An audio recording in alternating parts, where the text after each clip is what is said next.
Isn't it just like the travel agent said? Have dinner at a left bank bistro, no telling who you'll meet. That was The Frog Prince by John Collier. If you stick around long enough, no telling who'll show up. Maybe even Dr. Strange. Gaston? Gaston? Oh, never mind.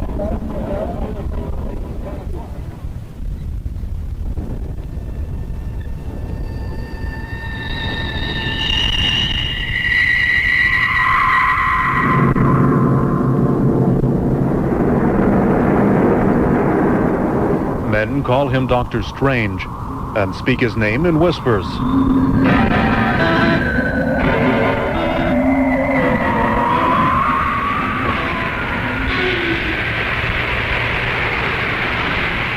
It's daytime in the city, and unsuspecting men go about their work.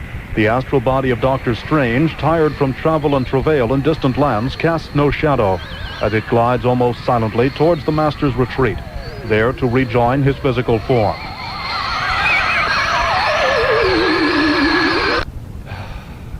It is good to be home again.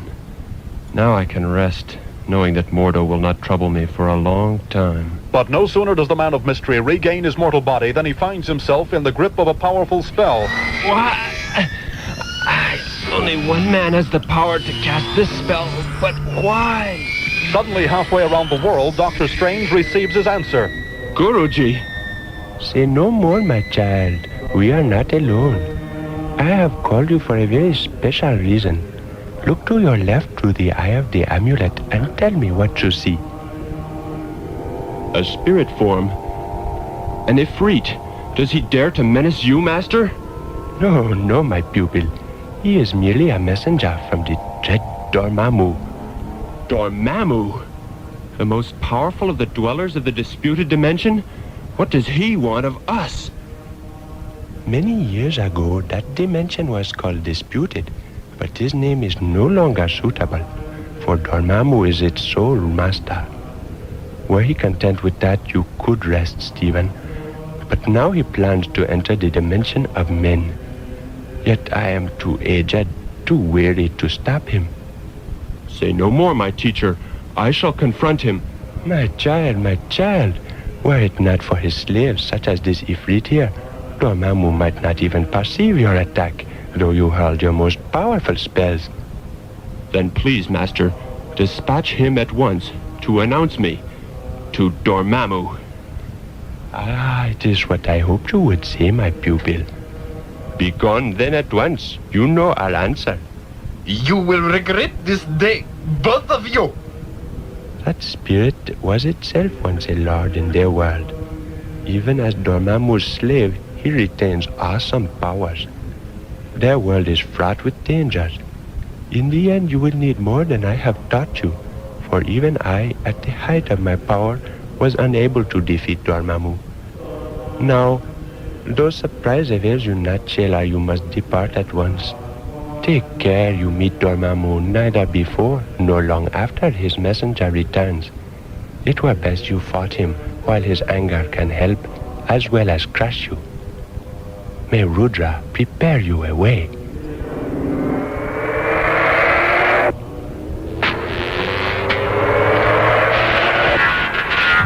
With incredible speed, the aged hands of the Master form the complex mudras of a spell, and Dr. Strange is transported as swiftly as he was summoned. Quickly the pulsating begins to cease, and a dreadful world takes form. The world of the mindless ones, the world of the Dread Dormammu. The journey was short. Would that I could find the ruler of this world as quickly. Perhaps with the amulet. But as Dr. Strange sets out across the scorched gray wastes of the dark domain, he is watched by zealous eyes of Dormammu's messenger, who has lingered in returning to his lord. So, it was wise to wait. It will be easy to defeat you. And though I have never battled a mortal before, it will give me great pleasure to slay you and earn me great favor with my master as well. Prepare to die! Recognizing the messenger, Dr. Strange feels victory more than defeat, and meets the attack with defense alone. And yet elsewhere in this world, other slaves have detected his arrival and have fulfilled their duty to Dormammu. I saw him myself, and by his amulet I could see that he is not the Ancient One, sire, but the pupil. What is this flesh?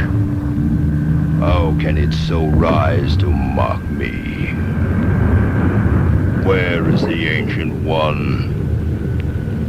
Can mortality excuse him such an insult to my dignity? You have done well. It is his pupil. I can now sense his presence. Go there, subdue the Ifrit, and bring them both to me. Yes, sire. His disciple. It will not do. I would be demeaned by such combat. There can be but one answer. The Ancient One knows I cannot be stopped in my own dimension. So he sends his disciple to draw me forth in haste. Then he can battle me on Earth while his rotting powers still exist. How can such dust be so presumptuous? I have beaten him before, and very soon we shall meet again, with Earth as prize.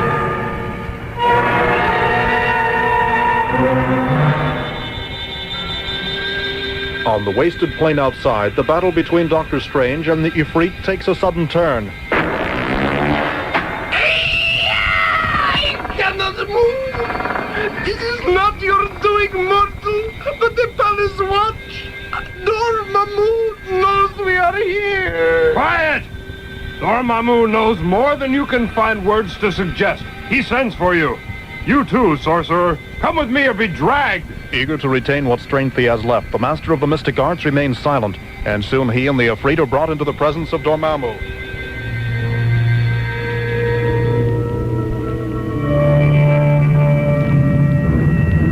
So, you return at last, my swift messenger. And what is the news you bring? The Ancient One, my lord. The Ancient One refuses to face me, but sends his pupil instead. And do you think that I send you, that all this might transpire unbeknownst to me?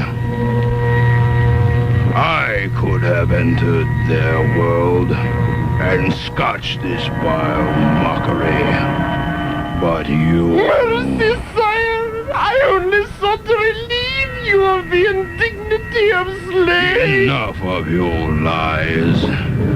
You sought above all to gratify your whims. It were better you had sought to aid him. I cast you out to the land beyond the barrier. You are not worthy of the protection I grant my slaves.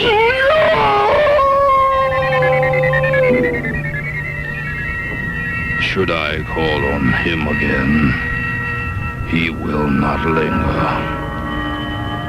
And now, mortal, speak up.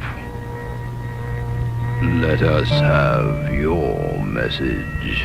I have no message, but speak for myself. You are forbidden to enter the dimension of men under penalty of death. Enough. None may speak thus in the presence of Dormammu. Where is your master? Summon him at once. You'll have to deal with me first. You wish to attack the Ancient One. It cannot be done while I am still alive. You dare continue in this fashion? You are a bold fool. But you would do better to play the messenger. For then you might save your worthless life. That is not my first concern, but rather that I protect Earth. Then you shall live only long enough to see your world my captive. I shall hold you until then. With incredible force, the spells of Dormammu leap forward at the magician, and the swirling fires in his eyes and mouth seem only to burn brighter with the effort. Shielding himself with the amulet, Doctor Strange attempts a counter. I call upon the vapors of Valtor. But the swirling mist never reaches its objective, and the master of the mystic arts is thrown back by the spells opposing him, and the center of his perception splits open wide and swallows him. Consider this well as you lie in limbo, sorcerer. If you would save your world, you must first defeat Dormammu. But this cannot be done. If you agree to summon your master here, you may live on as you do now, my slave. If not, you will die when I have done with him and your world. Consider this well indeed.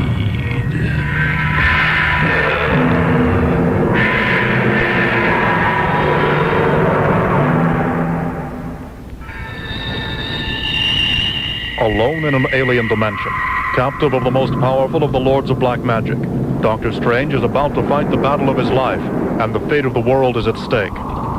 Be with us next time for the exciting conclusion of this episode of Doctor Strange, Master of the Mystic Arts.